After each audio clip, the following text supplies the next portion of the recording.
Jones's numbers go 20 of 29 for 212 and 2 touchdowns, but this one was set on rookie mode for Indy against this Raiders team that has to reassess their path forward.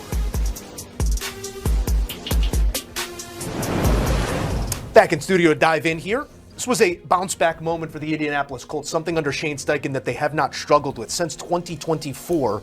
It's 4 consecutive wins following a loss. Their last back-to-back losses were 3 straight in 2024 from Week 8 to Week 10. What does that tell you about a team, the way they're being coached, and the way that Indy has responded in those moments?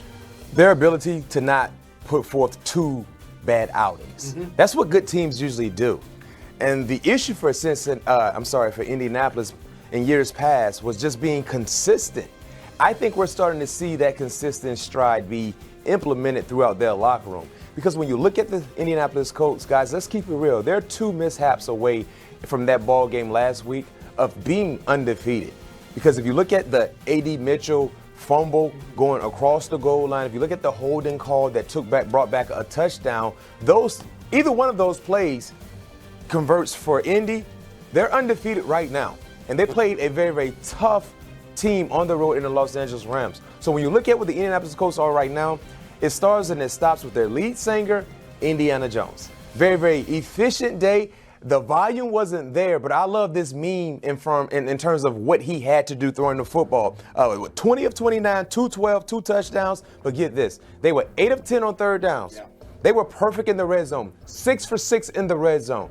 That's real efficient, clean football, not to mention JT, what he's done smoothly in a timely way in running the football, and also they're getting him involved in the passing game. So this is a defense, I think when you look at their defense, Joe, they don't have some of the household names that we've grown accustomed to cheering for, but they got guys that understand their role, they embrace their role, and they make things happen today.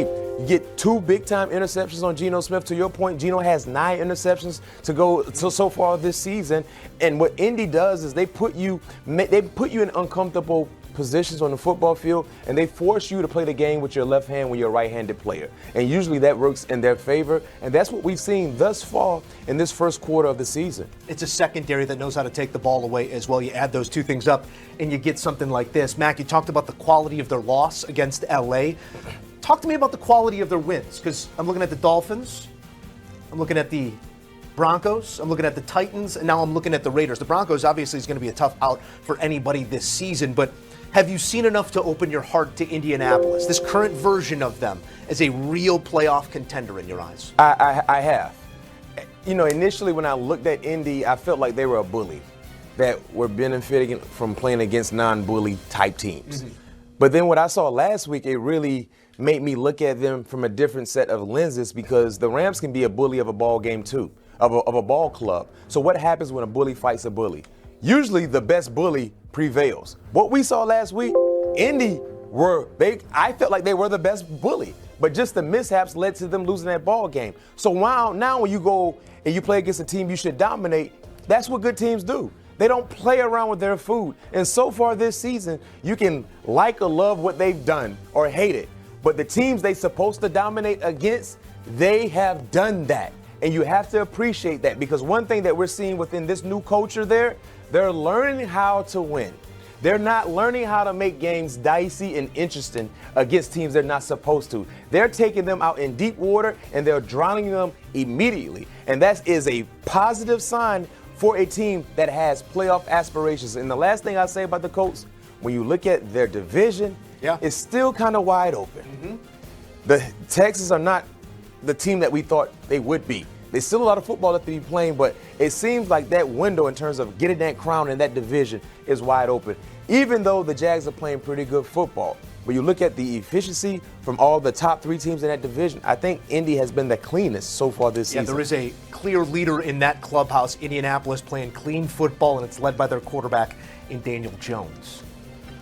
We'll have to see more there, and we got more coming elsewhere throughout the hour. Your most 20-point wins in the first 5 games in Colts franchise history. And you think of this franchise, you think of the history, you think of the faces and the names, those that have executed in the past. Well, it's Daniel Jones's Colts with amplified some of those things. Injuries, no defensive stop, no real run game to show for it, and now 1-4. Do you see a road back, or is this what the 2025-26 Ravens are?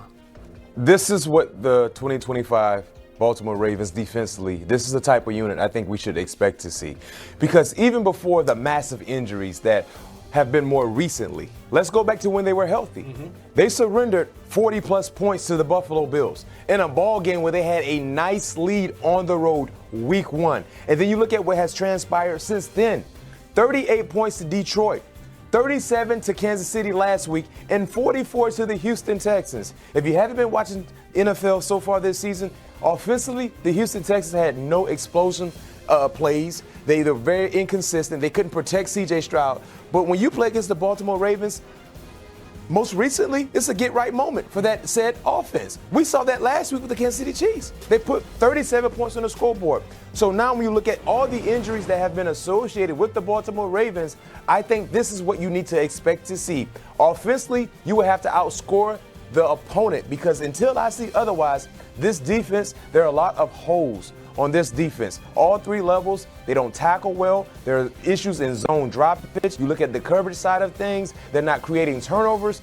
You can just have your way with the Baltimore Ravens defensively, and that's a hard thing to say when you look at, historically speaking, what defense has meant to that said organization. It's one of those places that take pride in it. Baltimore, Pittsburgh, Chicago. If the defense isn't there, you're not likely to have an offense that's going to outpace some of those inefficiencies. When you look at the defensive performance this year, they've allowed 41-17 to the Browns, 38-37, and now 44. There is absolutely no stop. But let's give some flowers as well to C.J. Stroud in this Houston offense because just 3 weeks ago, we're sitting here saying, can they protect him? Is C.J. comfortable? And C.J., run the football more. It's okay because when you do that, I think you called for that 3 weeks ago. Yes, I've been calling for that, especially when you look at some of the mishaps that we were seeing on the offensive line. The best way to help an offensive line out that has been struggling, run the football. Improvise, whatever the case may be, because we know they're not calling quarterback design runs for you, CJ. Okay, we understand that. But you have the ability to do what you did today, here or there in moments of a ball game that gets the flow of the offense going. And also, as a defender, now we have to account for that opportunity when it presents itself for you to run the football. And outside of that, look at the running game. Kudos to the offensive line. When you guys get back to Houston, you deserve a big bucket of barbecue, chicken, brisket, whatever the case may be. Because not only did you protect your quarterback well, you set up running lanes for whoever the runner was running the peel. 167 yards on the ground. They averaged over 5 yards per carry. That is winning football. If you go back to the first three ball games, they couldn't run the football at all. They couldn't sustain any positivity with running the football. You remember what made them so successful? Joe Mixon and how they ran the football. Today, they got back to that identity, and we saw what we thought we would see from Houston today to start the season off was balance. C.J. Stroud looking like the old C.J. Stroud and finding ways to close the ball game with the running game. Not going to devalue it, but it's a bit of a diner menu defense for the Ravens. You can have whatever you want against this Ravens team. They can't rush the passer. They can't stop the run. And Stroud, in turn, turns it into an 80% completion percentage, 4 touchdowns and no interceptions. Just the second player in Houston Texans history to accomplish that feat. Let's close with a thought here on the Baltimore Ravens because we're 1-4. Big time expectations to take that next step this season and find yourself on a championship Sunday, find yourself on a Super Bowl Sunday. They're looking at the Rams, the bye, and then the Bears. If you're going into the bye 1-5, we can waive bye. What does Coach Harbaugh need to get the most out of a group that's going to be dinged up still next week? Well, it sounds like you're going to be missing your star quarterback in Lamar Jackson once again. I, for one, if you're going to play without Lamar Jackson, it's time to bring in Snoop Huntley, who's been a part of this organization for a while. He's been serviceable, given the opportunity. I think he fits their offense more so than Cooper Rush. And defensively, man, you're going to give up a lot, I think, in between the 20s. But if they can just focus on playing great red zone defense, having offenses settle for 3 points, that might be a window of hope for them to weather the storm until their star quarterback gets into the